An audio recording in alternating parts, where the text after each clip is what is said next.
Gardening से related video देखने के लिए सब्सक्राइब करें चैनल को और डेली नोटिफिकेशन के लिए क्लिक करें बेल आइकन पर। दोस्तों, गार्डनिंग कोई मुश्किल काम नहीं है, जस्ट आपको कुछ थोड़े से आइडिया होने चाहिए। दोस्तों, ये है basic gardening tips for beginners के लिए एपिसोड 3, जिसका काफ़ी लोगों को इंतज़ार था। तो आज मैं आपके लिए एपिसोड 3 लेकर आ गया हूं। दोस्तों, इसमें हम बात करेंगे। आज पहले एपिसोड में हमने कुछ बेसिक बातें क्लियर की थी कि मिट्टी कैसी होनी चाहिए, पॉट कैसे होने चाहिए, हम नर्सरी से प्लांट कैसे सिलेक्ट करेंगे, ये बातें हमने की थी फर्स्ट एपिसोड में। सेकंड एपिसोड में हमने एक प्लांट को लगाना सीखा था और उसको कैसे उसकी केयर करनी है उसके बारे में सीखा था। आज दोस्तों हम बात करेंगे फर्टिलाइजर के बारे में। मैं बताऊंगा कि कितनी तरह के फर्टिलाइजर होते हैं और हमें कौन कौन से फर्टिलाइजर यूज करने चाहिए और कौन कौन से नहीं करने चाहिए, किन फर्टिलाइजर को यूज करते हुए हमें क्या क्या सावधानी रखनी चाहिए, सभी बातें मैं आपके साथ शेयर करूंगा। तो सबसे पहले दोस्तों, आप बने हुए हैं यूट्यूब चैनल ऑसम गार्डन पर और मैं हूं राकेश शर्मा। तो दोस्तों, सबसे पहले अगर आपने मेरा चैनल सब्सक्राइब नहीं किया तो वीडियो के नीचे रेड कलर का सब्सक्राइब बटन है, वहां से आप चैनल को सब्सक्राइब कर लें। अगर आप न्यू व्यूअर हैं, अगर आपने पहले सब्सक्राइब किया हुआ है तो वो आपका बहुत बहुत धन्यवाद। तो दोस्तों, चलिए आज की वीडियो हम शुरू करते हैं। फर्टिलाइजर दोस्तों दो तरह के होते हैं, ऑर्गेनिक फर्टिलाइजर और केमिकल फर्टिलाइजर। ऑर्गेनिक फर्टिलाइजर दोस्तों वो होते हैं जो ऑर्गेनिक मटेरियल से तैयार किए जाते हैं। जैसे गोबर की खाद जो है वो गोबर से तैयार की जाती है। वर्मी कंपोस्ट जो है वो केंचुओं से तैयार की जाती है। जो गोबर होता है डीकंपोज्ड वो डाल दिया जाता है और उसमें केंचुए छोड़ दिए जाते हैं जो उसको खाते हैं और फिर उसको अच्छे से डीकंपोज करते हैं। उसमें नाइट्रोजन की मात्रा ज्यादा हो जाती है जो प्लांट्स के लिए डीकंपोज्ड काव डंग से अच्छी होती है, वर्मी कंपोस्ट। फिर आती है दोस्तों लीफ कंपोस्ट। लीफ कंपोस्ट दोस्तों जो हमारे प्लांट होते हैं उनके जो पत्ते होते हैं वो पत्ते सूख जाते हैं, प्लांट डेड हो जाते हैं, तो उनके पत्तों को हम सेव कर लेते हैं। सेव करने के बाद वो डीकंपोज होते हैं। डीकंपोज होने के बाद वो एक लीफ कंपोस्ट के रूप में तैयार हो जाते हैं जो हम अपने प्लांट्स में डाल सकते हैं। अगला है दोस्तों बोन मील। जो जानवर होते हैं मर जाते हैं, उनको उनकी जो हड्डियां होती हैं उन हड्डियों को एक गड्ढे में डाल दिया जाता है जो बाद में डीकंपोज हो जाती है और उनको फिर छोटे छोटे टुकड़ों में डिवाइड करके छोटे छोटे उसके टुकड़े बना दिए जाते हैं, जो बोन मील उसको नाम दिया गया है। अगला है दोस्तों एग सेल फर्टिलाइजर। जो हमारे अंडे होते हैं, अंडों के छिलकों को हम सुखाकर उन्हें क्रश करके बिल्कुल पाउडर फॉर्म में वो हम अपने प्लांट में डाल सकते हैं। लेकिन एग सेल फर्टिलाइजर जो है वो एल्काइन सोइल में ही डालें। जिन प्लांट को एल्काइन सोइल पसंद होती है उन्हीं में डालें। जो जैसे गंधराज है, इसको एसिडिक सोइल पसंद होती है, ये गंधराज का प्लांट है, इसको एसिडिक सोइल पसंद है, तो इसमें आप बोन मील डाल सकते हैं लेकिन एग सेल फर्टिलाइजर ना डालें। अगला है दोस्तों बनाना पील फर्टिलाइजर। बनाना पील फर्टिलाइजर दोस्तों वो होता है जैसे हमारे जो केले के छिलके होते हैं, जो हम केले खा लेते हैं उसके छिलके बच जाते हैं जो हम फेंक देते हैं, वो दोस्तों फ्लावरिंग प्लांट में काफी अहमियत रखते हैं। अगर उनके फर्टिलाइजर को बनाकर हम अपने प्लांट्स में डालें तो हमारे फ्लावर का कलर, फ्लावर का साइज और मतलब बहुत ही बढ़िया कलरफुल फ्लावर आते हैं बड़े साइज के, अगर हम बनाना पील फर्टिलाइजर हर 15 दिन में एक बार अपने प्लांट को देते हैं। तो दोस्तों वो कैसे देना होता है वो सब मैं आपके साथ शेयर करूंगा।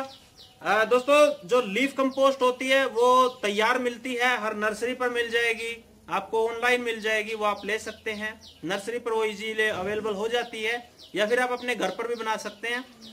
एक बकेट लीजिए, उसके अंदर आप जो वेस्ट आपके जो लीफ होते हैं उनको आप डाल दीजिए और उसमें मॉइस्ट रखिए उनको। तो कुछ दिन के बाद वो ब्लैक कलर के हो जाएंगे, डीकंपोज हो जाएंगे। उनको आप फिर सुखाकर बारीक तोड़कर उन्हें आप अपने प्लांट्स में यूज कर सकते हैं। मिट्टी में मिक्स करके आप उसमें प्लांट लगा सकते हैं। लीफ कंपोस्ट एक ऐसा मटेरियल है जिसके अंदर आप सिर्फ लीफ कंपोस्ट में भी प्लांट ग्रो कर सकते हैं। उसमें मिट्टी की जरूरत आपको नहीं पड़ेगी क्योंकि उसमें सारे न्यूट्रिएंट होते हैं जो प्लांट को चाहिए। अगला है दोस्तों वर्मी कंपोस्ट। वो आपको बनी बनाई मिलेगी क्योंकि आप ना केंचुए लेकर आ सकते हैं, ना आप गोबर की खाद लेके आ सकते हैं। गोबर की खाद होगी तो आपके पास गोबर की खाद है, केंचुए हैं, तो आप उनको एक बकेट में इकट्ठा करके डाल दीजिए। कुछ दिन के बाद आपको 1.5 से 2 महीने में वो आपके पास वर्मी कंपोस्ट तैयार हो जाएगी। डीकम्पोज्ड काव डंक आप यूज कर सकते हैं, वो आपको बना बनाया नर्सरी पर भी मिल जाएगा, या फिर अगर आप किसी गांव में रहते हैं तो आपको लोकल एरिया में इजीली अवेलेबल हो जाता है। बोन मील दोस्तों आपको खरीदना पड़ेगा। एग सेल फर्टिलाइजर दोस्तों जो अंडों की दुकान होती है वहां से आप अंडे के छिलके ले आइए, उनको सुखा लीजिए, क्रश करके आप अपने प्लांट्स में डाल सकते हैं। बनाना पील फर्टिलाइजर दोस्तों, आप जब केले खाते हैं घर में तो केले छिलके बच जाते हैं, उनको आप या तो सुखा लीजिए, सुखाने के बाद क्रश करके आप अपने प्लांट्स के रूट्स में डाल दीजिए, आपके पॉट में डाल दीजिए। एक प्लांट में आपको 1 या 2 छिलके काफी होंगे।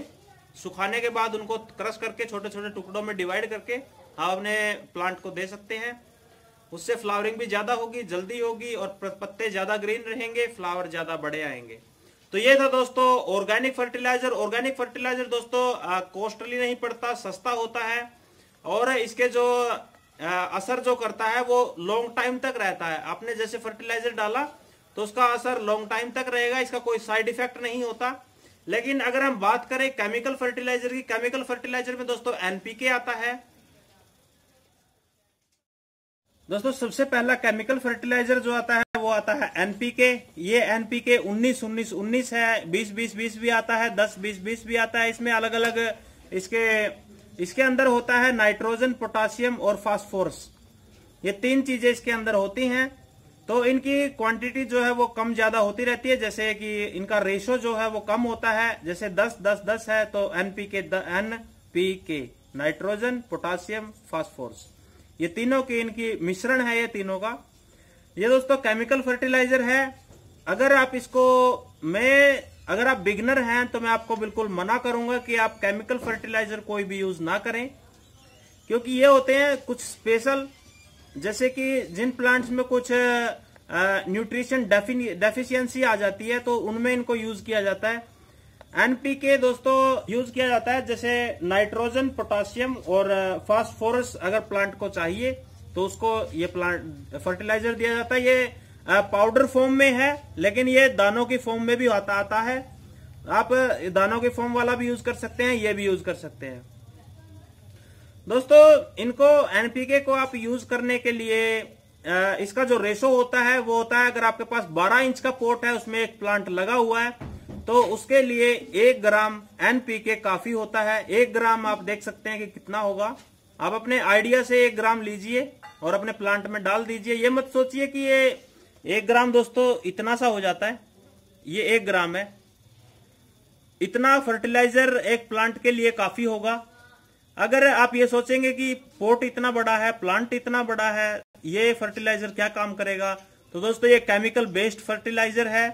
ये काम करता है काफी हद तक। इसमें बहुत सारे न्यूट्रिएंट हैं। एनपीके नाइट्रोजन है इसके अंदर, पोटासियम है और इसके अंदर काफी सारे फास्फोरस है। तो ये प्लांट के लिए काफी है इतना सारा। ये मैंने अपने गंधराज के प्लांट में डाल दिया है।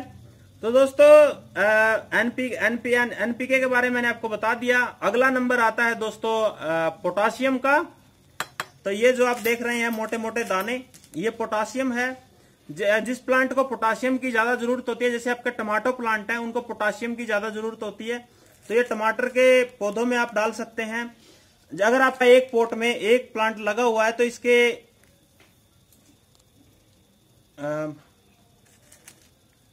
6 से 7 दाने एक प्लांट के लिए काफी होते हैं। और ये फर्टिलाइजर आप महीने में 1 बार ही डालें। मैं आपको ध्यान रखिएगा दोस्तों, सिर्फ महीने में 1 बार 6 से 7 दाने काफी होते हैं एक प्लांट के लिए। अगला आता है दोस्तों जाइम। ये जाइम फर्टिलाइजर है, इसे केमिकल और ऑर्गेनिक का मिश्रण है। इसे ऑर्गेनिक और केमिकल दोनों का मिश्रण कहा जाएगा, क्योंकि ये कार्बनिक बेस्ड फर्टिलाइजर होता है। इसको आप अपने फ्रूट प्लांट में भी डाल सकते हैं और जो फ्लावर प्लांट होते हैं उनमें भी डाल सकते हैं। तो दोस्तों इसका क्या फायदा होता है वो मैं आपको बताता हूं। जैसे आपके फ्लावर प्लांट हैं, उनमें अगर आप डालते हो तो जैसे फ्लावर जो है वो खिलने से पहले गिर जाता है, तो वो समस्या खत्म हो जाती है। फ्लावर का कलर अच्छा आता है और फ्लावर का साइज जो है वो बड़ा हो जाता है। और दोस्तों अगला, जैसे इसका सब्जियों में क्या यूज है, सब्जियों में इसको यूज करते हैं। जैसे कि आपका फ्लावर आता है, फ्लावर फ्रूट नहीं बन पाता, वो पहले ही येलो होकर गिर जाता है, तो उस समस्या को भी आपकी सब्जियों में खत्म करेगा। यह है जाइम फर्टिलाइजर। इसकी दोस्तों क्वालिटी पर डिपेंड करता है इसका रिजल्ट। दोस्तों ये जो फर्टिलाइजर है ये 30 रुपए किलो से लेके मार्केट में 150 रुपए किलो तक मिलता है। आप जैसे इसका प्राइस बढ़ता जाएगा वैसे वैसे इसकी क्वालिटी भी बढ़ती जाती है। जितनी अच्छी क्वालिटी का आप जाइम फर्टिलाइजर यूज करेंगे आपको रिजल्ट उतना अच्छा मिलेगा। इसका दोस्तों थोड़ा सा ये ज्यादा भी पड़ जाए तो कोई दिक्कत नहीं है, लेकिन एक प्लांट के लिए इतना काफी होता है। ये दाने दोस्तों 20 से 25 दाने इसके आप लीजिए और अपने प्लांट में डाल दीजिए। ये काफी अच्छा फर्टिलाइजर होता है। इसको आप बिगनर्स को मैं सलाह दूंगा कि आप फर्टिलाइजर यूज कर सकते हो केमिकल में। दोस्तों अगला फर्टिलाइजर जो है वो है डीएपी। डीएपी आप देख सकते हैं ये एक दानों की फॉर्म में होता है और एक प्लांट के लिए 10 दाने काफी होते हैं। जैसे आपका 10 इंच का पोट है तो 10 दाने, 12 इंच का पोट है 12 दाने, मतलब आपका जितने इंच का पोट हो आप उतने ही दाने प्लांट में डाल सकते हैं। लेकिन ये जितने भी केमिकल फर्टिलाइजर हैं ये मैं आपको कहूंगा कि आप महीने में एक बार ही डालें। और जैसे गर्मी ज्यादा हो, टेम्परेचर ज्यादा हो तो इनमें से आप यूज ना करें। अगर आप ज्यादा गर्मी में इनको यूज करते हैं, प्लांट में ये पानी ज्यादा मांगते हैं, जब आप इनको दोगे तो इनमें पानी ज्यादा आपको डालना होगा। और दोस्तों इससे अगर थोड़ी सी भी आपसे क्वांटिटी ज्यादा हुई, मतलब मैंने बताया 10 पोट में 10 इंची पोट में 10 दाने डालने हैं, अगर आपसे 12 या 15 हो गए तो आपके प्लांट के जो लीफ हैं वो बर्न हो सकते हैं, जल सकते हैं, आपका प्लांट जो है वो डेड हो सकता है। तो ये केमिकल फर्टिलाइजर मैं आपको यूज करने की सलाह नहीं दूंगा। मैंने जो आपको ऑर्गेनिक फर्टिलाइजर बताए हैं वो आप यूज कर सकते हैं।